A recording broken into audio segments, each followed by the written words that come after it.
Kawawa talaga ang taong nagbabayad ng buwis. Ang daming nakulimbat nila Pulveronic ngayon, daang bilyones na, ay trilyon siguro nakulimbat ni Pulveron. Correct, ito nga. Again, ano sila, no? Galit na galit sila dun sa galit na galit sila dun sa 600 billion, ay 600 million na confidential fund ni Inday Sara. Galit na galit sila doon, pero wala silang pake doon sa nangyari sa libreng sakay. Nakakaloka tong libreng sakay na to. Inayos po natin yung 1.3 billion na service ko. Teka lang ha. Ayan. Nung January 2023, ang press release nila dito sa libreng sakay ay hindi na raw kayang i-sustain yung libreng, which is understandable, no? Kasi syempre, wala naman ng pandemic, di ba? Officially, nakakalabas na lahat ng mga tao, ganyan-ganyan. So, January 2023, nag-announce yung government na hindi na po natin kayang maglibreng sakay for 2023, ganyan-ganyan. Pero naglaan naman daw ng budget para dito ng parang around 1.3 billion, ganon. Ayun. October 2023, nag-announce tong si Gadis na LTFRB chair, nag-announce na, approve na ang budget for libreng sakay na 1.3 billion pesos. 1.3 billion pesos. Pagkatapos, ang sabi, ito since approved na, meron na bababa na ang pera, ganyan-ganyan. Uunahin natin ang libreng sakay sa Metro Manila na mangyayari ng November and December 2023. Ayan. So ito. Pakinggan natin yung salita statement ni LTFRB Gadis. Contracting mo yung libreng sakay. So buwan na to, ilalabas na ho namin yung pera. Ibabalik po natin ang libreng sakay. Uunahin po natin ang Metro Manila. Kasama po ang mga jeepneys. Hindi po katulad noon na nalimit lang sa carousel. Ngayon po, pati mga jeepneys, kasama po sa libreng sakay. Yung 1.3 billion po, tapos na po yung Joint Memorandum Circular, ibababa na po ang pera. Alam mo, hinahabol namin ito ng November, December. Parang maagang pamaskong handog ng LTFRB. Ayun, di ba? Maaga ang pamaskong handog ng LTFRB daw. Ayun. So ngayon, may mga hindi nga lumaki tong issue na to eh. May nag-comment lang doon sa Facebook page ko na, "Ma'am, kasi nagtatrabaho ako from Caloocan to Trinoma. So, naka-experience ako ng libreng sakay. So, kaya hinahanap ko yung libreng sakay ng November and December na pinangako ng LTFRB. Hindi talaga nangyari." Sabi niya gano'n, and it can't be kasi araw-araw ako pumapasok. Sabi niya gano'n. Sabi ko, ha? Grabe naman kung sinabi ni, unang-una syempre question yun, pinangako ba talaga? Diba? Narinig niyo naman si Guadis, diba? Narinig niyo naman si Guadis. Sabi ni Guadis, yes, pababa na po ang pera. Maglilibreng sakay tayo ng November at saka December, ganyan. Tapos, if you're going to check it in Facebook, ganyan-ganyan, marami rin nag-report, GMA News, nag-report din sila ng yung same statement ni Guadis, ganyan-ganyan. Pag tinignan mo yung comment section, talagang ang dami daw mga netizen, fake news, it's a prank, wala namang libreng sakaya, hindi naman yan totoo, kineme, ganyan-ganyan. So I wonder, yung mga taga Metro Manila ba dito, grabe yung pangako nila, hindi lang EDSA bus carousel yan ha, pati mga jeepney kasama, ganyan. May mga libreng sakay tayo sa jeepney, ganyan. Tangina, meron bang mga naka-experience sa inyo ng libreng sakay ng November and December 2023?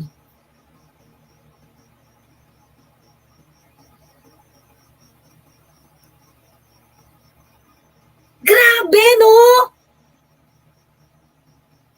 So ano to? Ang kaputang inahan to.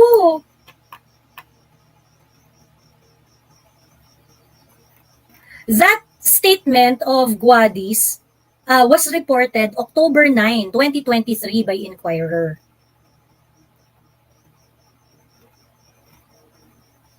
So nagkaroon ba ng libreng sakay? Nagkaroon ba ng libreng sakay? I mean, curious akong malaman to ha. Lalo na sinasabi na nababa yung pera.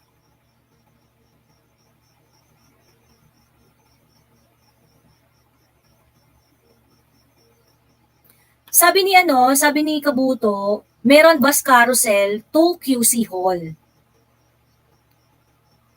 From ano yan? From where? From where yan, Saldi Oreo? Libreng sakay ni Joy Belmonte. Libreng sakay Joy Belmonte.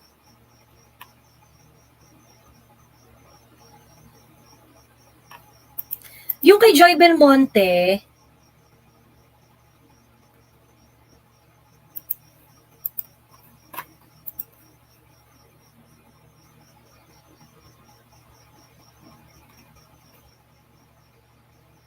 but it is coming from QC ordinance. Yung kay Joy Belmonte. Tapos within QC to. Anong ruta nitong ni Joy Belmonte? Nalagdaan na ni Joy Belmonte ang ordinansa ng pagiging forever libreng sakay sa QC bus. So, itong QC bus na to, anong ruta niya? QC bus,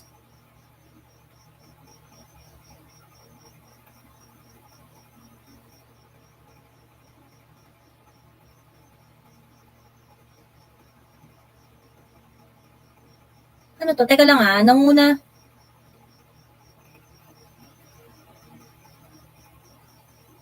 Anong ruta ng QC bus na yon?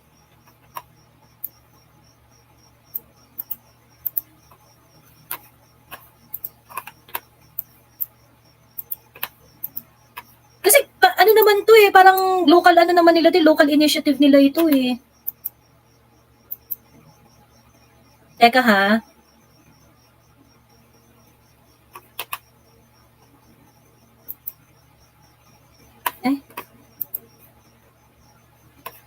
Eto.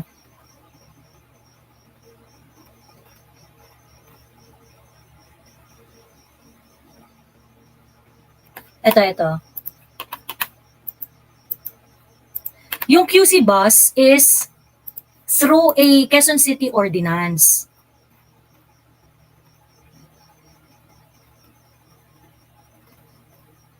May merong pondo to The annual fund necessary for the maintenance and operation of this ordinance shall be included in the annual appropriation from the general fund of Quezon City government. Mukhang iba yung panggagalingan nito. Yung panggagalingan ba nito yung tinutukoy ni Guadis na isinantabi ng DBM para sa libreng sakay? Tingin ko different to. Kasi yung appropriation niya manggagaling sa general fund ng Quezon City government. So, hindi po pwedeng mag-take credit yung libreng sakay ni Guadis from doon sa QC. Diba? Diba?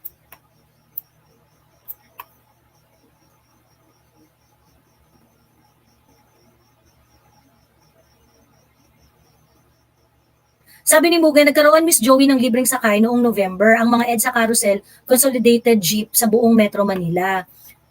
Ang question ko sino yung mga naka-experience, Mugen? Sino yung mga naka-experience? Kasi yun nga yung sinasabi rin ni Guadis na meron nga daw. EDSA Carousel at saka mga jeepney. Ayun. So, ang tanong ko, sino? Ikaw na-experience mo ba, Mugen?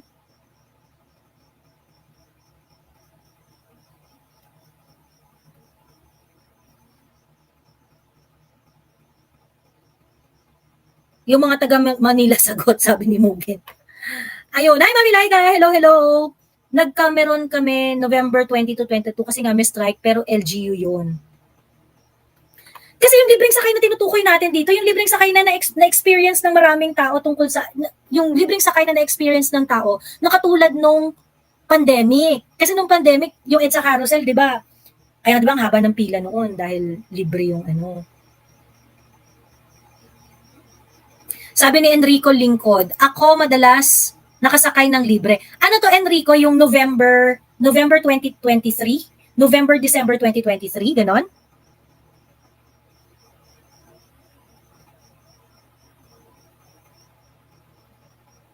Wala ata naka-experience na taga Manila dito.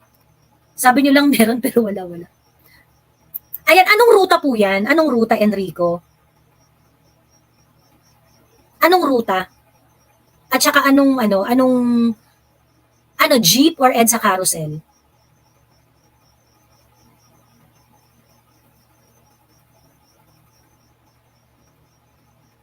Ang QC. Yung sa QC nga, ano yun? Ang tawag dito, ayun na, nandiyan na nga yung city ordinance. Kung QC yun, QC city bus yun. Hindi yun yung EDSA carousel. At saka yung jeep. So, Enrico, ang na-experience mo, yung libreng sakay ng QC, which is a different project altogether. Kasi funded yun ng pondo ng funded yun ng general fund ng QC. Hindi siya galing doon sa libreng sakay na tinutukoy ni Guadis.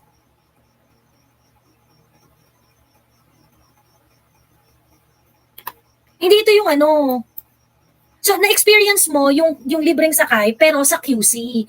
Sa QC kay Joy Belmonte yun. Ito na nga, ito pinapakita ko na nga, oh. May jeep at bus po sa QC, sabi niya. Ito nga, ito. Enrico, hindi nakikinig eh.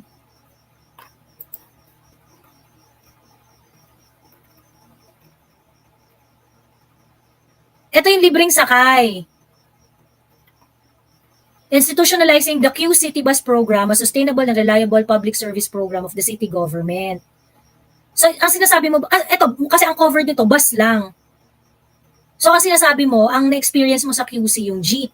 O, baka yung jeep, pwedeng pumasok. Kasi, itong sa, ng QC, jeep, bus lang yung tinutukoy nilang covered ng project nila. So, kung jeep, anong jeep yung tinutukoy mo?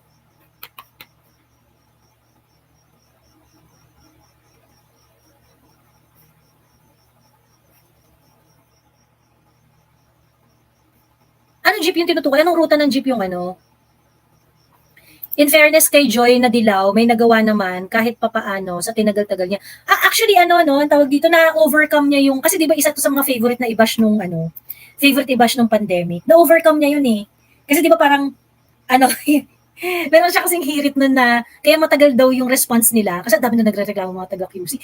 Kasi pabonggahan ng response yung mga local government ng pandemic na sino pinakabonggang ayuda dito sa Metro Manila or sa iba-ibang mga municipality, mga probinsya, ganyan.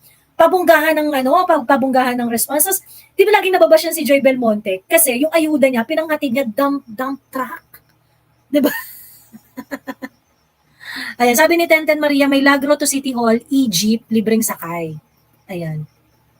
Na-experience mo to, Tenten? Ayun, tuloy-tuloy ang free rides dito sa QC from SNR Congressional going to City Hall. Ayun nga, kasi nga meron programa si Joy Belmonte dun eh. Ayun. Yes po, sabi ni Tenten. Ayan. O baka yan yung kasi yan yung cover do sa sinabi ni Guadis. Libreng sakay, bus carousel, tapos mas pinalawak pa daw. Kasama daw yung ruta sa jeepney. Ayun. May pinauwi pa kasi na COVID patient kasi daw puno na ospital. Nakakaloka talaga si Joy Belmonte noon. Pero eventually na overcome niya. So apparently kasi yung sobrang ko na parang ano ba naman yan, Mayor Joy, ano ba naman comment yan? Yung sabi niya na ina-assess pa raw kasi nila at inaalam yung mga number ng pamilya na kailangan nilang tulungan, ineme, yung mga ganun. Parang Box, di ba nung nangangampanya ka, dapat alam mo na kung gaano karami yung mga tao sa Quezon City. Ngayon mo palang aalamin, di ba? Babagal ka nga talagang mag-respond dyan. Ayun, so yun. Grabe ang killer roads dyan sa QC, hindi niya naisip magpagawa ng underpass. Bakit narareklamo ng mga e-jeep operators ang libreng sakay na yan? Bakit narareklamo ng mga e-jeep operators ang mga libreng sakay? Hindi ba sila covered nun? Bakit hindi nirereklamo o bakit ano ang ibig sabihin mo, Uncle Ayan? Ang libreng sakay ngayon sa carousel ay sa OVP lang, sabi ni Tita Josephine. Meron si Mayor Joy, papuntang Cubao at marami pa sa lahat ng bayan na sakop ng QC. Yun nga walang problema. Yung kay Joy Belmonte, walang problema. Kasi meron talaga siyang initiative na libreng sakay niya na programa talaga ng Quezon City, tas galing sa pondo ng Quezon City. Ang pinag-uusapan natin dito ngayon at ang hinahanap natin ay yung 1.3 billion pesos na libreng sakay ng November and December na hindi natin alam kung nangyari ba o hindi.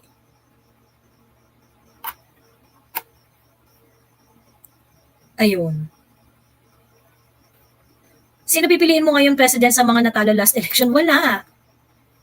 Wala kang pipiliin. Ayun.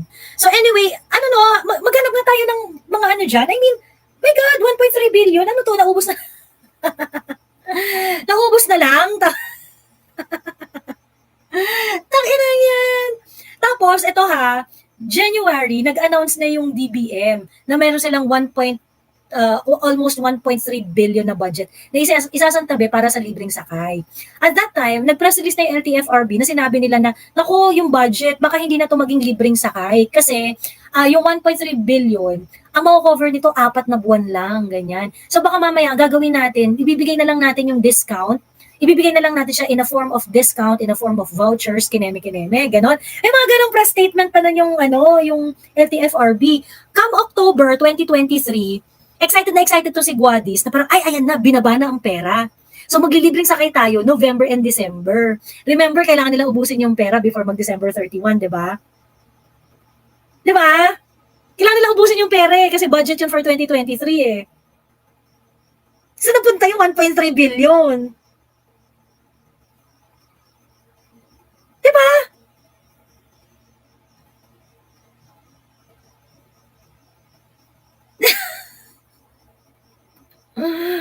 Wow, tangina. So, ibig sabihin, binaba ang pera ng October, ano to, inubos nila in span of November, December.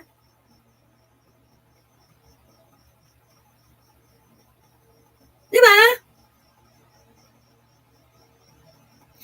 Baka nga wala pa sa kalahati, 1.3 billion laking pera niyan, sa bulsa napunta yan ng walang yak. Ito nga yung nakakatawa, kasi nung sinasabi nila yung libreng sakay na yan nung pinag-uusapan yung libreng sakay na yan, ang sabi nila ay, teka ha, libreng sakay 2023.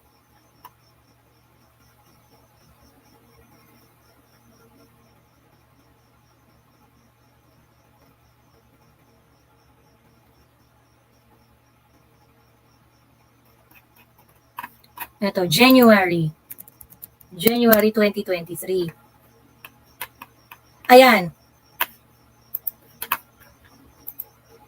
Iba yung statement kasi nila no January 2023. Ayan. Libreng sakay may no longer continue in 2023. LTFRB explains why. The government may no longer be pushed through this year despite the allotment of 1.3 billion. Ano yung natin ha? I-click natin tong Manila Bulletin article. January 27, 2023. The government's free ride program, popularly known as Libreng Sakay, may no longer be pushed through this year despite the allotment of 1.3 billion by the Department of Budget. Sabi nila noong Friday ng January 27. Ayan. For now, we are awaiting instructions from the DOTR. The intention is to stretch the money for as long as we can to include jeepneys and shuttle rides, not only buses. Ayan. So, klaro ha, klaro. May pera ng 2023, may budget from DBM, 1.3 billion. Okay? Kanina yung pinakita kong video, ang sabi, yung budget binaba na nung October. May joint circular na daw. O pagkatapos, maglilibreng sakay ng November and December. Yung libreng sakay nila ng, teka,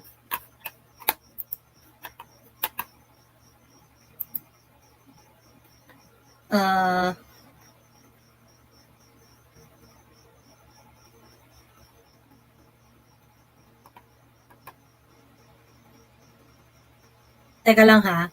Eh, sinasabi nila, ano lang daw yun eh. Ay, ayun, ito. Sorry. Yung 4 months kasi, yung 4 months na tinutukoy ko. Ayan. Gusto ko ipakita sa inyo yung 4 months na tinutukoy ko. Ang sabi ni Guadis, meron silang allotment ng 1.3. January 2023 to ha. If we would continue the libreng sakay, then the estimate is that the fund will only last for 4 months. So what may happen is that we will just be giving discount. That is the leaning. Ayan. So ang sabi nila kasi, hindi na raw, di ba sabi nila, eto, yung libreng sakay, hindi na siya magko-continue. Ang mas gusto nilang gawin is magbigay ng discount, ng mga vouchers.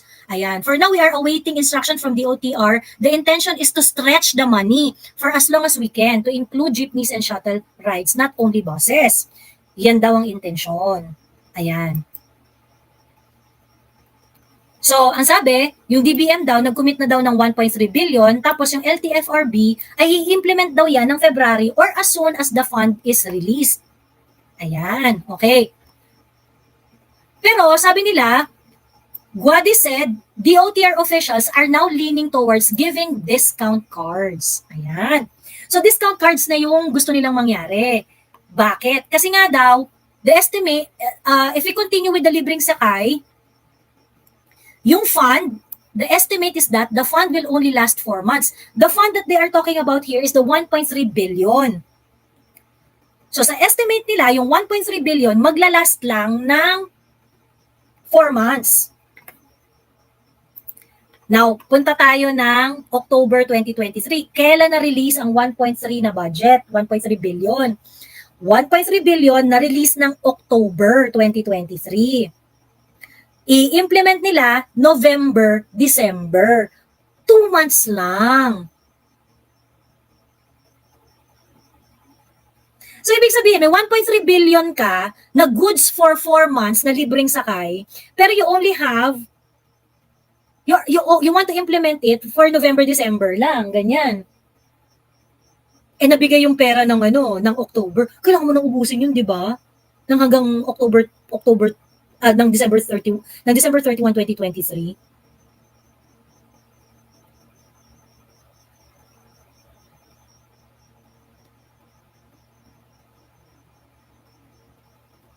O, di ba? Paano nila inubos yung 1.3 billion?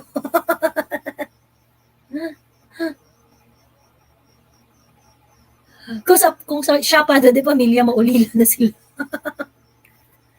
Di ba? Nakakaloka. This is something that we should watch kung lalabas sa COA report. Ano nangyari doon sa libreng sakay? Paano nila sinort out to? No?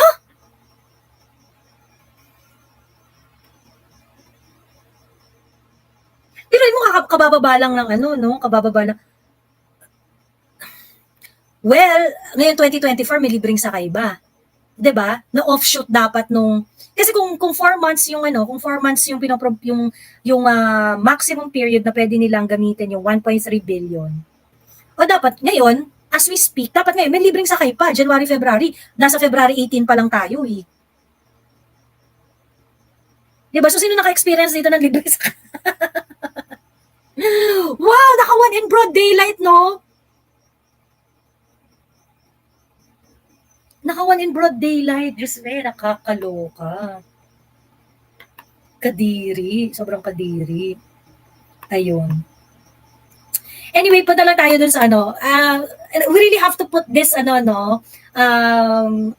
the back of our minds because interesting dito kung anong mangyayari dun sa COA report ng LTFRB. O binabaan kayo ng 1.3 billion na nangyari dun sa libreng sakay. Kadire! Diba? Nakawan talaga yung broad daylight, Eh, asaan na? Asaan na yung libreng sakay? Putang ina nyo! Grabe! Ayan. So anyway, puntahan ko lang ng very, very quick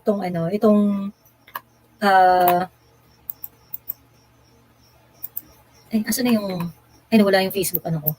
Puntahan lang natin tong, tweet ni Professor Richard Haydarian. Ay, nakakaloka. Sabi ni Javad, 36% daw dun sa survey na Hindi ko alam kung saan nila kinuha yung survey na yan. 36% daw, according do sa pa-survey nila, ay naniniwala na 4 out of 10 Filipinos daw think that Leni would have been a better president. Ano ito mga pink na to, mga delusional talaga, no? Ayan.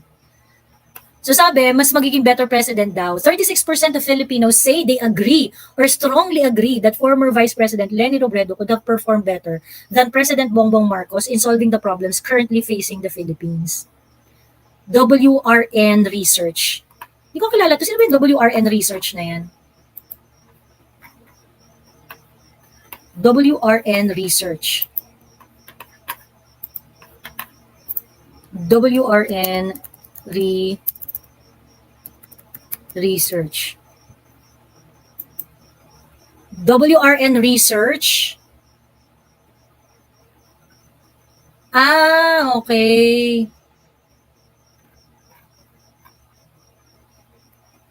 Is a leading nonpartisan public opinion research firm.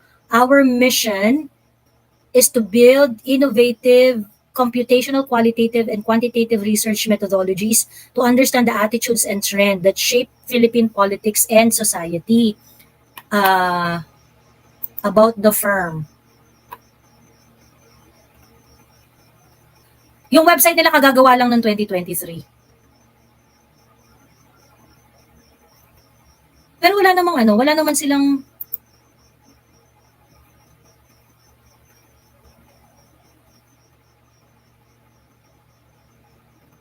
ito yung mga tao behind mga bata. Mga bata. Ito yung baka mga rin 'to, mga kakamping din 'to. Share ko lang, no. Ito yung mga nasa likod ng WRN Research. Ayan. Prof. Robin Michael Garcia, PhD, Prof. Cleve Arguelles. Ayan. So, sila? 2023 sila na-established. Ayan.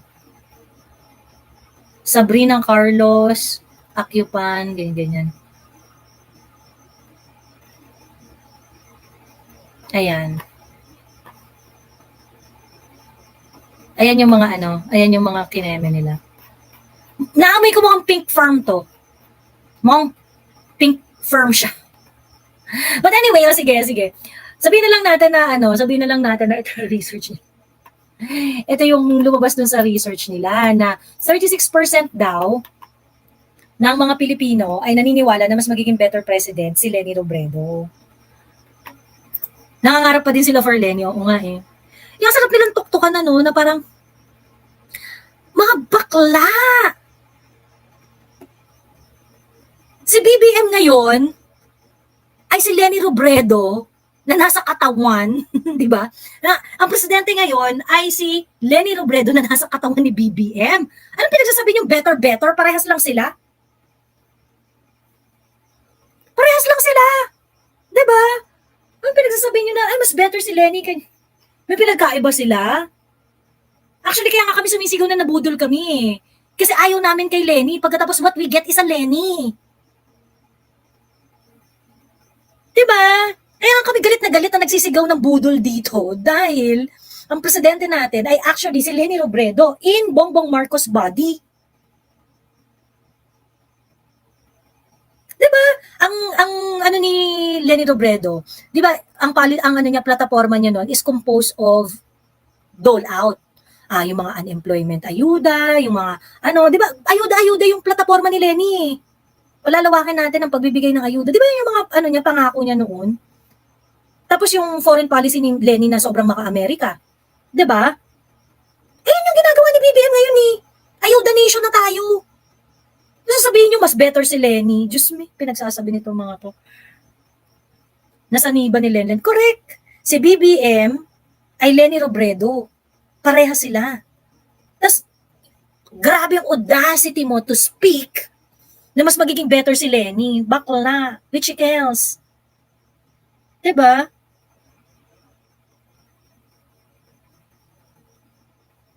Ayun, plataforma ni Leni, tumakbo siya kasi daw tumakbo si BBM. O, diba? Ibig sabihin kasi nila dinaya ni PBBM si Lenlen dahil nakapagkonsyaba daw si Ahas sa Comelec. Pero hindi, yung ano yung dayan sa Comelec. At saka parang hindi rin naman yun yung inaano ni Attorney Glenn Chong eh.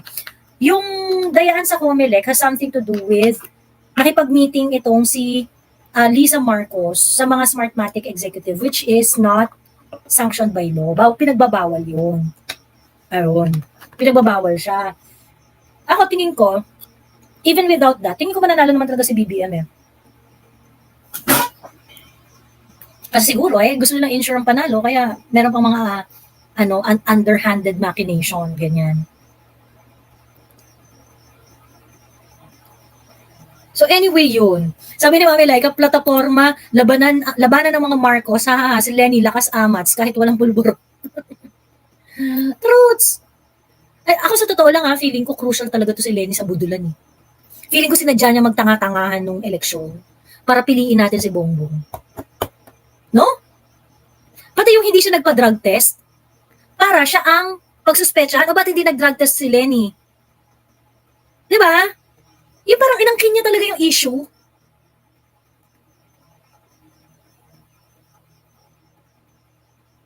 Inangkin niya yung issue eh. Tapos talagang parang, talaga hindi siya nagpa-drug test. Hindi ko talaga maintindihan yun, yung bakit hindi siya nagpa-drug test. I mean, diba?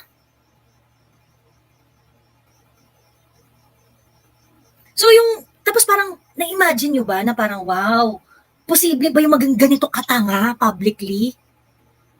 Tumatakbo ka ng presidente, tumatakbo ka bilang presidente, tapos parang, posible talaga maging ganito katanga? So, ayan, so I blame Mama Lenny for the major budulan na nangyari. I mean, kung di ka na gano'n, no, yung, hindi magiging convincing yung budulan kung di ka ganyan katangay nung eleksyon. I put my finger on you sa budulan na naganap. Akong tsaba ka, no, Mama? Ayun. Nagadukan pa si Lenny noon, kaloka talaga. Totoo. Tapos alam mo, Ryujin, yung nag-suggest kay Mama Lenny na maghadukin, mahal namin si Lenny, yung ganon. Yung nag-suggest kay Mama Lenny na magmukhang tanga, ay kinuha ng Civil Service Commission na magsalita sa mga government employees at mag-discuss, magbigay ng lecture on how to do social media management. Itago na lang natin sa pangalang Jello Guizon.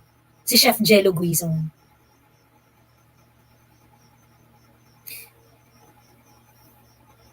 Diba?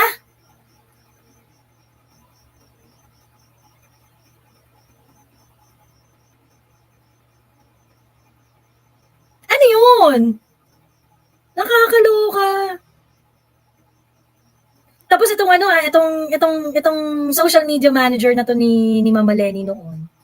Grabe to, umurahin ito at pagbintangan ng kung anong-anong kasalanan ng mundo ang pamilya Marcos, talagang walang humpay. 'Di ba? Si Jello Guizon. O anong nangyari? Ano nangyari? Naging speaker sa isang government event. For what? For social media management. Sobrang joke. Sobrang joke talaga. So, nabudol si Catherine dahil kay Judith? Hindi, tayo, yung audience, tayo. Mas nabudol tayo kay BBM dahil kay Judith. Ayun. Napaisip akong masyadong tanga or natatanga-tangahan na lang si Lenny and her ABL campaign. Hindi, yung ABL campaign is initiated by private individuals. Yung anyone but Lenny. Pero yung anyone but Lenny na yan is actually crucial dun sa campaign ni BBM. Kasi kumbaga parang ano siya, yung vina-validate niya yung choice na si BBM ang iboto mo eh. Ganon.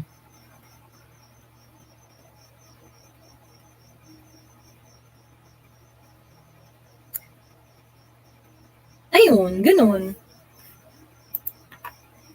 So, yung mga pa-etchos nitong mga pink na to ni Haydar. Uy, 36%. Well, yan yung resulta ng survey na sinabi nila, ganyan, whatever that means, ganyan. Pero, ang commentary ko is really confined doon sa, better? Kung sino man naniniwala, yung 36% na yan, kung sino man yung naniniwala na mas magiging better si Lenny, ang ina nyo, mga tanga kayo, di ba? Kung sino man naniniwala, yung 36%, yung 4 Filipinos out of 10 na yan, kung sino man naniniwala na mas magiging better president si Leni Robredo kumpara kay BBM, natanga nyo. Diba? Our president now is Leni Robredo in BBM's body. Parehas lang yan. Diyos me.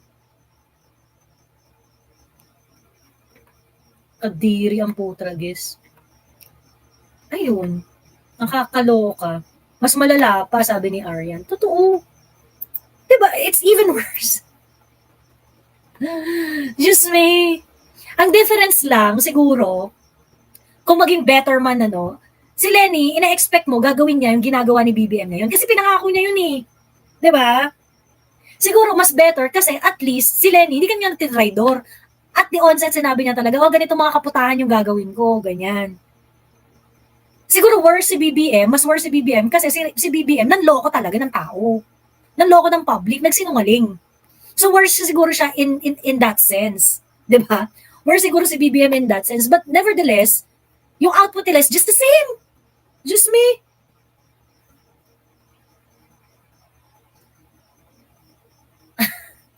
Yun naman, diba?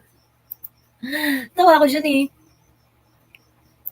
Sabi ni Kabuto, kung ginalingan lang ni Leni as VP, malakas sana siya, may momentum pero wala sablay din. Ayun. Nakakaloka. Hindi. Leni was never accused of being pulworonic. Hindi. Na ano nga siya, di ba yung, kasi ayaw niya magpa-drug test, na parang, bakit ayaw mo pa ni Mama Leni, ganyan-ganyan. Kasi di ba noon, kanya-kanyang drug test sila kasi nagpaparinig si PRRD noon eh. Tapos sa lahat ng mga presidentiable, siya lang yung hindi nag-drug test. Sa lahat ng mga winnable na presidentiable, si Leni lang yung hindi nag-drug test. So hindi naman siya hindi naman talaga direct na inaakusahan na pero kasi parang nagkaroon ng seed of doubt na, ba't di ka nag-drug test, ganun. Ayun.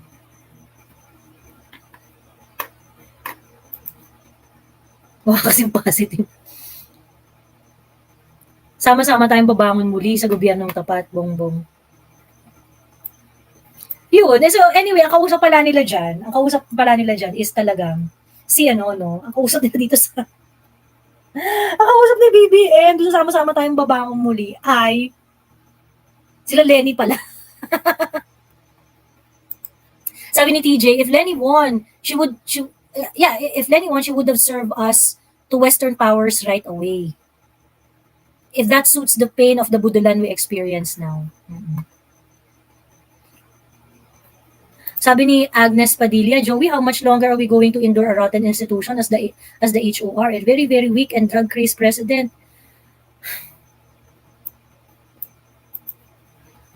Hindi ko alam. I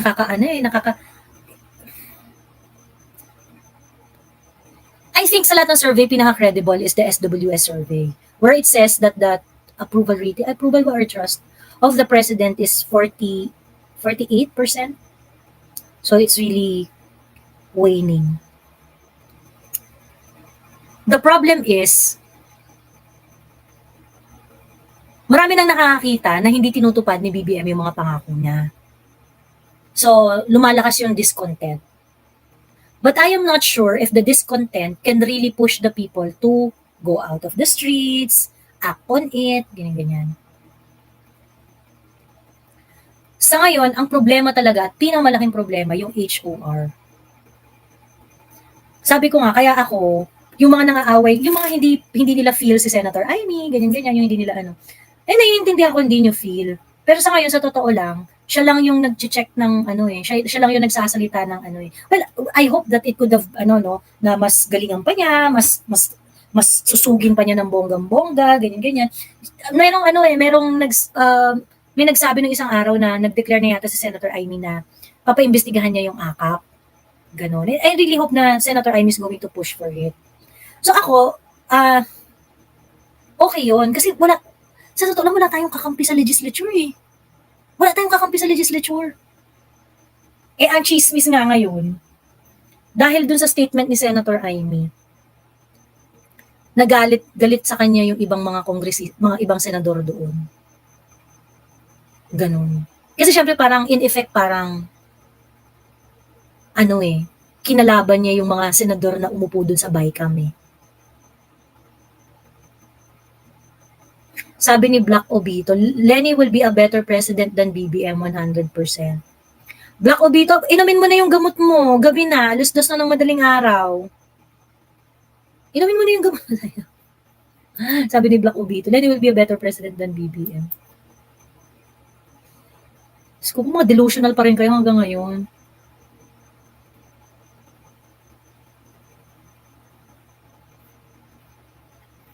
Inom na ng gamot. Diyos me, grabe yung pabubudol pag nanakal. So anyway, di ayun. So, alam mo yung feeling na parang wala tayong kakampi. No? Gurgurin ang budget ni Rainbow Bright, sabi ni Maharlika. Actually, ginugurgur na siya. Ginugurgur naman na siya even before eh. Kasi yung mga Ensaymada vloggers, yung mga tamba vloggers, yung mga tamba vloggers, ang tinitira nila si Senator Aimee. Ganon. Tapos, ngayon, dahil doon sa statement ni Senator Aimee, meron talaga siya makakaaway na senador. At yung mga makakaaway niyang senador ngayon, yung mga umupo sa BICAM. Ayun. So yun. So yung mga nagtatanong na, ay Joey, boboto mo ba si Senator Aimee pag nagpresidente siya? Sa totoo lang, hindi ko iniisip. Ibang set of questions yun para kay Senator Aimee pag tumakbo siya bilang presidente. That's a different story. Pero sa ngayon, i-judge ko lang si Senator Aimee kung ano yung mga ginagawa niya ngayon. How can you disagree with her dito sa mga ginagawa niya ngayon? 'Di ba? Wala namang ibang nagsasalita. 'Di ba? Si Senator Aimee consistent pa rin siya, to be honest. Sila Bongo at Bato, medyo starlet lately. Ayun. Parang sagot ng BICAM. Hinihiling ko lang sa araw-araw na madulas sa banyo sa Malden. Ay, grabe si Jem. Pero yeah, I do too. My family na I support SAS as President of the Philippines, sabi ni Mugen. Why not, diba? Kailangan natin ng diktador. Ako after Senator Aimee, no more Marcos, sabi ni Happy Fan. Ayun. Well, definitely ako hindi ko pagkakatiwalaan yung lahat na nandun sa sanga ni Bongbong Marcos. 'Di ba nagkaroon ng chismis noon na tatakbo si Lisa na magsesenador? 'Di ba? Nagkaroon pa ng sino ba si First Lady Lisa Araneta Marcos? May ganyang campaign pa yan sa TikTok before, nakakaloka. Parang, tatakbo ba to si Madam? Definitely di ko siya boboto. Kung magiging politician si Lisa Marcos, sobrang magiging bulok niya. 'Di ba? Ang kupal niya eh. Hindi nga siya, 'di ba? Yung parang bakla First Lady ka lang kung maka-snub ka sa Vice President. 'Di ba? Sabi ni Adrian, go lang Sen Aimee at dyan ka mananalo sa next election. Make a new branding for yourself. Tingnan mo at magkampihan marami sa'yo in the days to come. Actually, yung mga anak ni, nakita ko yung press conference ni Governor Matt sa Ilocos Norte. Tapos tinanong siya tungkol sa, ano masasabi mo sa mga tulong na ina-extend ng China sa Ilocos Norte? Sabi niya ganun. Sabi niya, well, very thankful ako kasi sabi niya ganun. But nag-comment si Matt na, I do not want to make an enemy out of China. Sabi niya ganun. Pagkatapos, tapos ang positive ng comment niya dun sa mga tulong na ina-extend ng China sa Ilocos Norte. Ganun. Kasi nihintay ko, bakit walang nanggugurgur kay Ba't walang nanghahagard kay Governor Matt? Kasi parang, wala nagsasabi, katuta na siya. JV, ba't di ba inaaway si GovMat? Di ba? sobrang positive nung mga statement ni Governor Matt kay China. Ayun.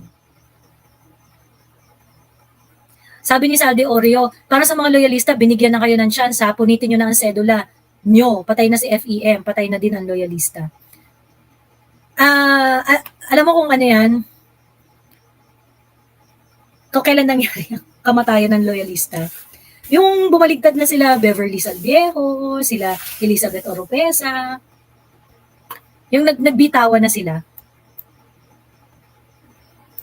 Ayun. Ang kawawa sa lahat, yung mga tunay na loyalista, yung mga FEM loyalist.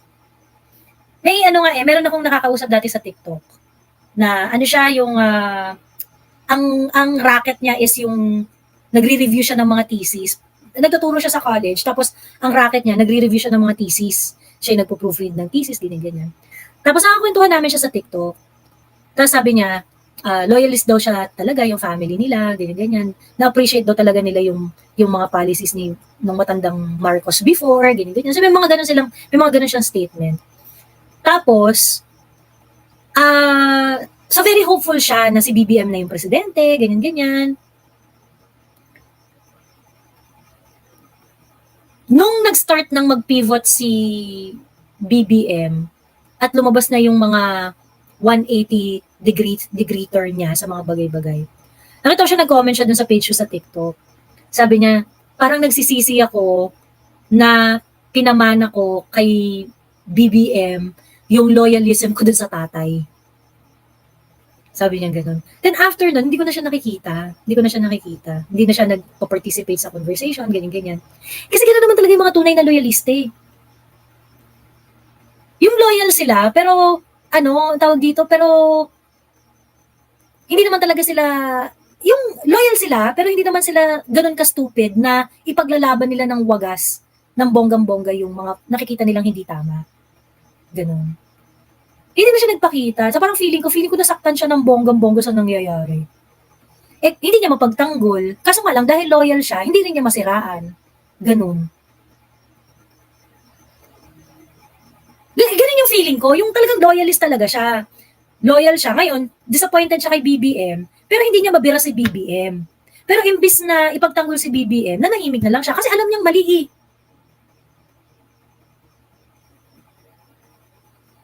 Alam niyang mali, ganun.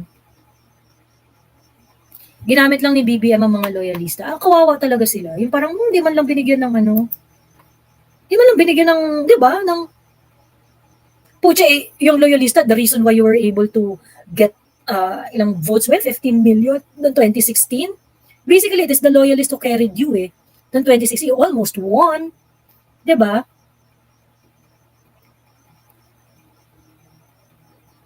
Sabi ni Frank Claridad, ay may ipakulong niya si Kuting, malimang maniwala ako, matayan ang pamilya nila sa kalaban. Pero malabo yung dinedemand mo, Frank Claridad eh. Malabo yung dinedemand mo. I mean, if that's what it takes for you to, sa totoo lang, okay lang yun eh, kung hindi ka nagtitiwala kay Amy, okay lang, walang problema. Pero ang reasonable nung demand na, kailangan si Amy ipakulong niya yung kapatid niya. Maging maging totoo nga tayo. Sige nga, ikaw nga sa kapatid mo, sa pamilya mo, 'di ba? Kaya mo bang diktahan yung kapatid mo kung anong gagawin niya? Pwede mo kontrahin publicly, pwede mong ganyan. Kinokontra naman ni Senator Amy publicly si BBM eh. Pero, same ba kayo ng pagkatao? Kasi kahit magkapatid kayo, two different individuals kayo. 'Di ba?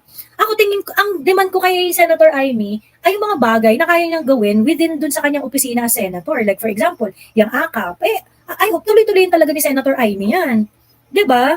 I hope si Senator Amy magsalita at i-lead yung pag-repeal ng Resolution number 10. 'Di ba? Yun, kasi within her office yun. Pero yung parang, kalad ka rin eh. Sorry, I do not subscribe to that. Ngayon, kung ang kinaworry ninyo is tatakbo siyang presidente, ganyan-ganyan, that's a different issue altogether. Ganon. So ngayon, kung kunwari yan ang demand mo para lang, gumanda yung feelings mo sa kanya, huwag mo na lang siya iboto. 'Di ba? Huwag mo na siya iboto. Wala namang nagsasabi sa'yo na 'di ba? Kung napipikon kayo sa kanya dahil feeling ninyo dahil sa mga ginawa ng kapatid, perfectly understandable. Ganun. Pero, tingin ko yung ganyang demand is unreasonable. Very unreasonable yung ganung demand.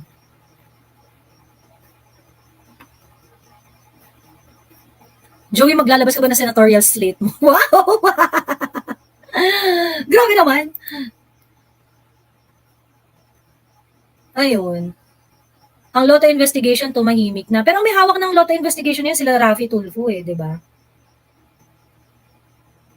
Totoo ba na ang mga major projects tinanggalan ang pondo? Well, ngayon, binubusisi nila. Yun yung sabi. I hope ibisto ng todo. I hope ibisto ng todo. Kasi nga, ang claim nga nitong mga senador, yung budget, ang daming insertion, ang daming mga nabago, ang daming mga na-defund, ang daming, di ba? So, kung kunwari, may mga project na wala ng fund, tama talaga, bususiin yan. Nasa kamay talaga ng Senado yun na, yes, paki-check nga po, please, di ba? At sana, wag nilang bitawan. Ganon. Sabi ni Harris Estrema, Senator Amy, idulog mo sa SE at humingi ka ng TRO para sa budget sa 2024, hanga ko sa'yo. Well, yeah, I think that's a reasonable demand. Yung pumunta ka sa Supreme Court, tapos susugin mo talaga hanggang Supreme Court. Because that's one of the action within her powers. So this is reasonable. Diba? Yun. Okay yun. Si Coco nga, yan rin ang pangako niya doon sa unprogrammed funds na nag-increase. Ayun na, i-questionin nila sa Supreme Court yun. Kasi, yung unprogrammed funds, hindi yun suggestion ng, wala yun sa NEP. Ibang recommendation ng Department of Budget and Management para sa unprogrammed funds. Bakit? Nung naging batas na siya, yung unprogrammed funds from 200 plus billion, naging 700 plus billion na. Diba? Sabi, it's not iboto, but to straighten up what's happening. She has the power to drag people in the Senate. Then why won't she speak up? Hindi pa siya nagsasalita ngayon? Frank? Hindi pa nagsasalita si Senator Amy ngayon?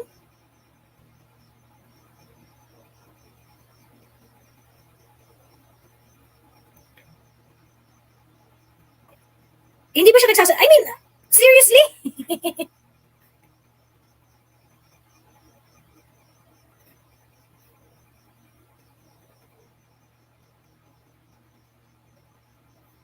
Hindi ba siya nagsasalita? Di ba putak nga siya ng putak? Di ba ngayon yung mga reklamo ng iba na parang putak siya ng putak pero gusto nila ng mas maraming action? Di ba? Ayun, ako nga lilista din, nanindigan kahit tinakot ako ng mga pink ng eleksyon. Go pa rin ako dahil umaasa na magagawa din niya yung ginawa ni Apo Lakay, lalo sa agriculture, pero wala palang aasahan.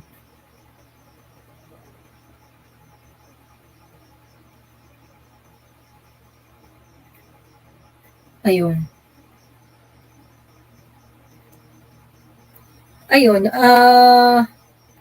tingin ko, ang problem, nothing will satisfy you doon sa frustration mo kay Senator Amy, ganyan-ganyan. Yun yung problem, yun yung problem, Frank. And I think magkaiba tayo ng measure. Kasi, ako nga, sabi ko, i-judge ko sa Senator Amy base doon sa mga ginagawa niya at kung yung ginagawa niya ay something na gusto ko ring mangyari. So, I cannot jump doon sa ninyo na, hindi, dapat para mapabilib ako sa kanya, para mapaano ako sa kanya, ganyan-ganyan yung parang ganyan.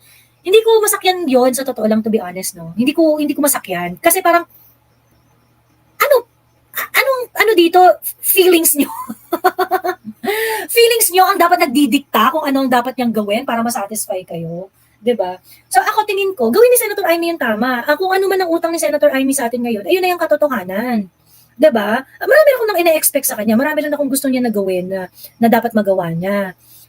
However, yung ginagawa ngayon ni Senator Amy, to certain extent, nagbe-benefit tayo doon. Like, for example, yung pag-unravel niyang AKAP, pag-unravel niyang mga kaguluhan dyan sa PI na yan, in which she gathered so many, she earned so many enemies.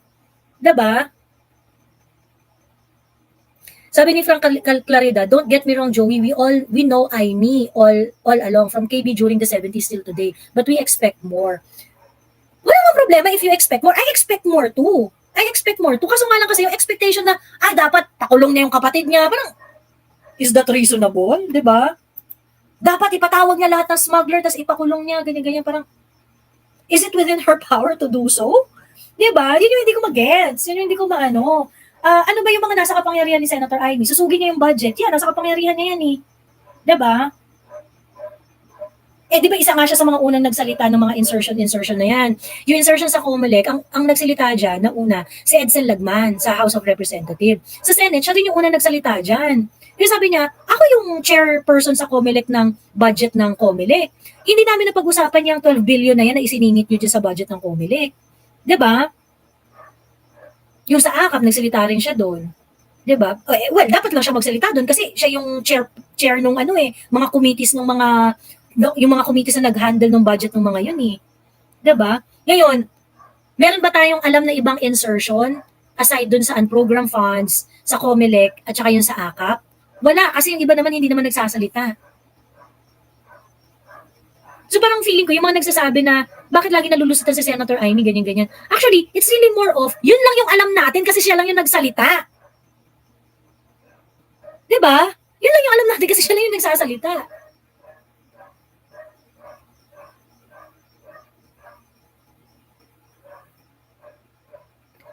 Ma'am Joey, kung may public funds na involved, dapat po ba may hearing ang Blue Ribbon Committee? Sabi ni Harris Estremos. Yung Blue Ribbon Committee naman kasi pwede nilang dinigin kahit ano, anything under the sun. Ganoon naman yung Senate inquiry Ang ano lang kasi dito, pagka kunwari may involved na public fund, tapos may mali dun sa polisiya, may mali sa batas, at nami-mishandle ang public funds, dapat trigger na yon para mag-ano sila, mag-imbestiga sila ng bonggang-bongga.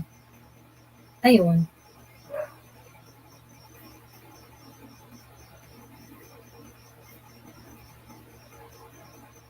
Sabi ni Frank Claridad, oo, budget. Bakit nakalusot yung mga insertion tapos pumasok sa GAA? Something wrong, right? Yes, that's what we have been talking about here. That something is really wrong. Pero kasi parang kayo, ang hinihingi ninyo, maging super maging super admin si Amy Marcos. Which is, I don't think it's possible. Ayun. I don't think that's possible.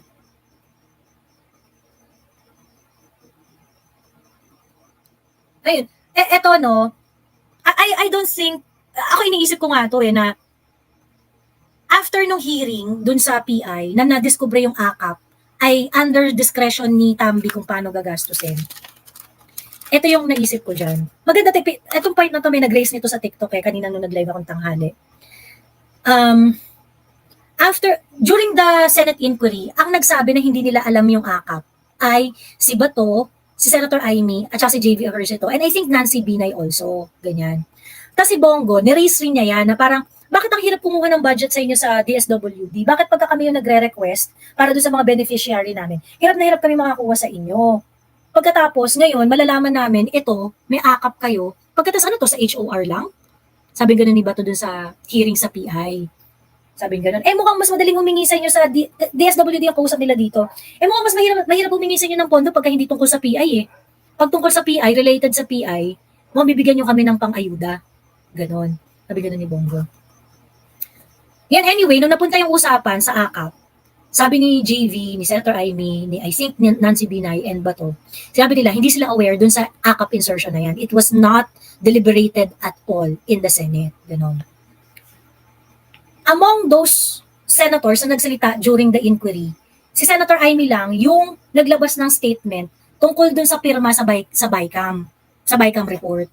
Di ba yung sa BICAM report, ang sabi doon, sabi niyo hindi niyo alam, sabi niyo mga inosente kayo, bakit kayo may pirma dyan? Di ba?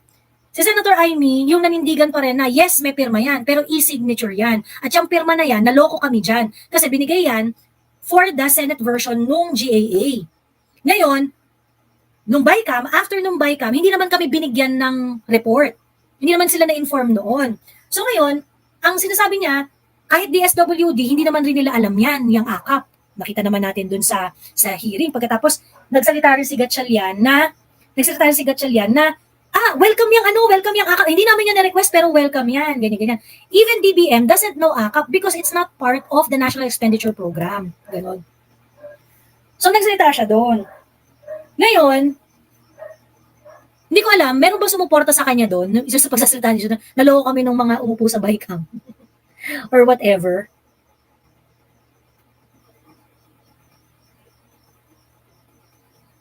Diba? Sabi gano'n nung isang nag-comment sa akin sa TikTok. Ang problema kasi dyan, yung ibang senador, hindi mo rin sila mapagsasalita kasi baka mamaya, meron rin silang mga insertions doon. So ngayon, yung ibang mga senador, hindi sila magsasalita kasi pagka kinall out nila yung insertion ng House of Representatives, malamang magre-react din, di ba? Malamang meron rin mga in-insert yung ibang senador. Di ba?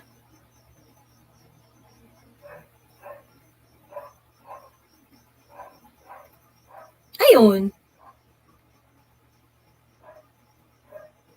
Alam, may live ka sa TikTok na wala sa YT, parang time na mag-install ng TikTok para lang i-updated sa ni TJ. Hindi, saglit lang naman yon, nagkape lang ako, tapos mabilis na kwentuhan lang. Ayun. Ayun. Walang aamin dyan, kahit pitpitin mo itlog nila. Eh, umamin nga si Senator Amy. Kaya nga nagtataka sa'yo kanina, Frank, kasi sabi mo hindi siya nagsasalita eh. Kasi nagsalita siya. Even after, nung sinusog siya, na parang, hindi, pumirma ka naman dyan eh. Anong reaction ni Senator Amy? Hindi, no, naloko ko dyan sa pirma na yan. Diba? Well, I mean, dapat hindi, in an ideal world, dapat hindi talaga sila nagkakaroon ng lokohan dyan sa Senado. Pero nagsalita siya na, diba? Nagsalita siya na parang, actually, ang pirma na yan, para yan, doon sa Senate version namin. Ngayon, if you're going to follow the rules, kung ano yung Senate version at kung ano yung HOR version, hindi kayo pwedeng magdagdag ng anything na hindi na-deliberate ng either house. 'Di ba? Pero yung AKAP, hindi na-deliberate sa Senate, pero bakit lumabas dyan? Yung 12 billion ng COMELEC, hindi na-deliberate sa Senate, bakit lumabas dyan? So, sino ang nag-insert?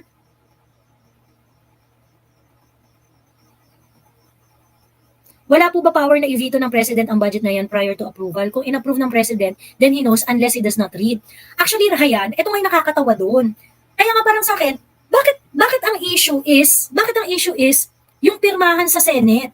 Kasi ganito ha, kahit sabihin na natin na ang sitwasyon is nag-agree ang lahat ng mga senador doon sa insertion. Sige, wag na nating pagtalunan yung statement ni Senator Amy na nabudol sila doon sa pirma nila. 'Di ba? Let's say, wag na natin yun. Sabihin na natin na alam talaga ng Senado yung insertion na yan. Does that make it right? Does the insertion make it right? No. Kasi, at the end of the day, it is something that the President should have not allowed. Diba?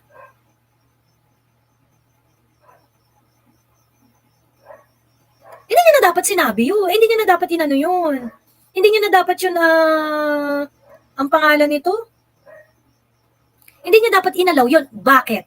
Bakit yung presidente ang nasa best position para i-veto yun? Kasi po, ang budget, pinaprepare yan through, first step niyan is yung National Expenditure Program. Yung National Expenditure Program, pinaprepare yan ng DBM at ng presidente. Actually, it is the president who prepares it through the help and through the wisdom of the Department of Budget and Management. So, ibig sabihin, alam na alam dapat ng Pangulo kung ano yung pinropose nila. 'Di ba? So pagka merong insertion sa budget na hindi nila pinropose, dapat kino-question nila yun. Kinwestiyon ba ng Pangulo yung increase and program fund? No, hindi niya kinwestiyon. Kinwestiyon ba ng Pangulo yung insertion sa COMELEC na 12 billion? No, hindi kinwestiyon ng Pangulo. Kinwestiyon ba ng Pangulo yung 27 billion na insertion na AKAP? No, hindi rin niya kinwestiyon yun. Pinrepair niya yun, hindi niya pinrepair yun, hindi yun kasama sa NEP niya. Pero inalaw niya. So, ang talagang matindi ang dugo dyan sa kamay, yung presidente. Tangina nung ginagawa mo. Diba? Tapos ito ang tanong, sino ang nag-insert? O definitely, hindi yung nag-deliberate. Kasi nag-deliberate, hindi naman niya napag-usapan yun eh. Diba? Hindi naman nila napag-usapan yun. So, sino nag-insert dyan? Well, those who are in the BICAM would have to explain. Especially yung committee ng appropriation. Diba? Naitago na lang natin sa pangalang Sani Angara.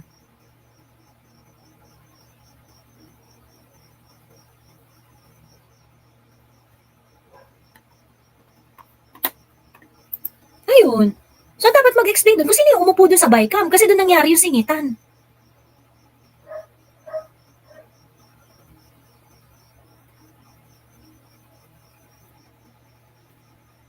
Ayun.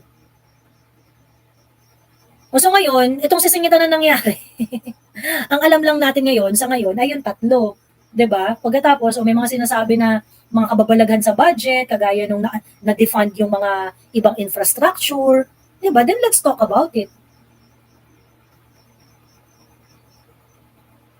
You scratch my back, I scratch yours, galawan nila dyan, sabi ni Kabuto Kabuts. Correct. Kaya nga, mas na-appreciate ko yung ginawa ni Senator Amy na binuking niya yan, na nagsalita siya dyan. Kasi ibig sabihin, wala siyang stake kasi nagsalita siya eh. Kasi ganito pagka kunwari, ayan, sinusog mo 27 billion, ganun. 27 billion. Let's say kung kunwari ikaw ay senador, tapos meron kang nilalobby na project para gusto mo ng tulay para sa isang probinsya kasi tingin mo ito ay yung all the good things na intention, ganyan. Kasi itong tulay na to ay mag-improve ng ekonomiya, ng Kinemerlu, ganyan-ganyan. So, sige, hindi ko napapansinin yung 27 billion na insertion ninyo. Pero hayaan ninyo na mapondohan itong tulay na gusto kong mapatayo.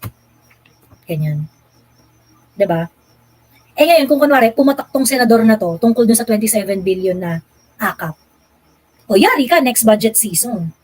Next budget season, kung sino man yung naglalabi para sa mga specific na mga project na gustong mapondohan, o kung sino man yung sumusuporta dyan ng mga legislators sa mga certain infrastructure project. 'Di ba? Eh di ko kontrahin ka pagdating sa next budget season. 'Di ba? If ever may constitution change, dapat may isa batas na lawmakers can be impeached at garapalan politics. Di effective ang public pressure para sila mag-resign. Wala rin chance via blue ribbon, sila lang. O dapat merong mechanism, lalo na sa mga kongresista, no? Especially if they are tackling issues of national concern. Dapat merong ethics committee merong ethics committee ang House of Representatives that is independent dun sa legislative body.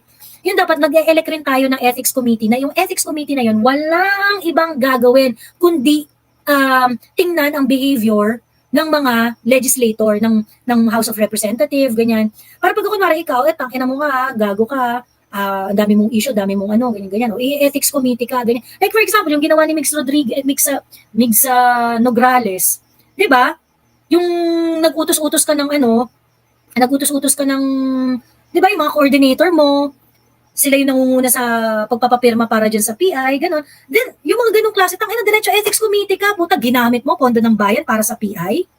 Di ba? Ayun. Dapat may ganun eh. Di ba? Dapat may ganun. Yung meron kang ethics committee, independent, dun sa legislature. Tapos, yun yung kanilang trabaho, wala nang iba. Yun lang ang trabaho nila na they have to check whether merong unauthorized use ng government resources, ganyan. Ba sila, 'di ba, ginamit ba nila yung kapangyarihan nila in order to get a reservation sa isang president, yung mga ganoon. 'Di ba, yung mga behavior na hindi yung kumbaga that will keep the legislators to be a full-blown statesmen. 'Di ba? Dapat ganoon.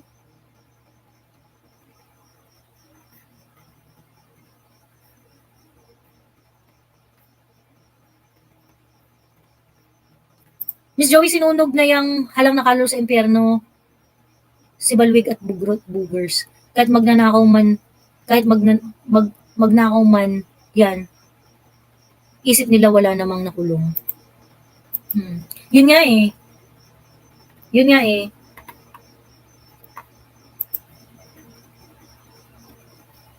Miss Joey, bakit araw-araw may press conference? Nag-a-apologize. Mga na sila kasi ngayon eh. Sa Congress, mga Romualdez apologies na silang lahat. Tingnan mo, si Stella Kimbo, di ba?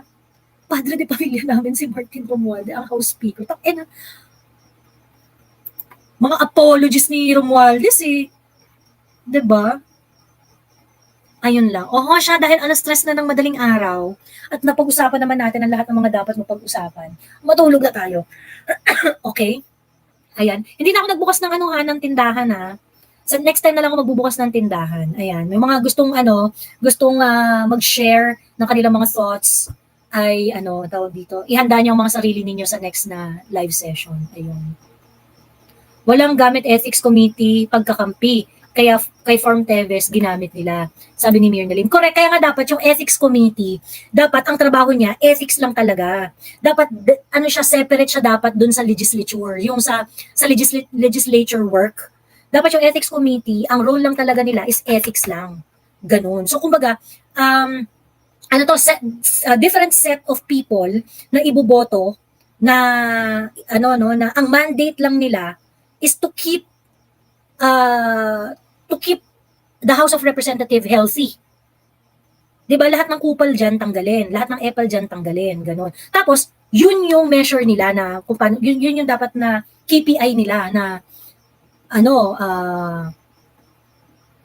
pagka merong complain ang mga tao tungkol sa questionable ethical behavior ng isang congressman, dapat they have to act on it. Ganun. Di ba? Si Marcoleta naging lawyer for that. Ay, ito, last pala. Before ako hinihintay ko si Kong Marcoleta na magsalita ng House Speaker resign.